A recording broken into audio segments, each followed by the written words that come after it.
Знам, че много от вас, момичета и момчета, днес ще бъдат нещастни и самотни. Моля ви, минала съм през този период. Не си мислете, че като нямате човек до себе си, трябва да сте нещастни. Не, напротив. Просто явно не обичате достатъчно себе си. Вземете, има прекрасни книги за обичай себе си, за личностно развитие. Ще видите как човек, когато започне да обича първо себе си, нещата се променят.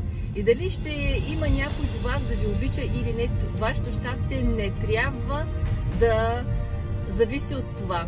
Знаете ли, богатите и успешни хора не очакват някой да ги обича, защото те обичат първо себе си. Много хора не ги обичат, защото им завиждат, защото са супер богати и успешни. Така че променете си виждането. Когато вие започнете да обичате себе си, тогава нещата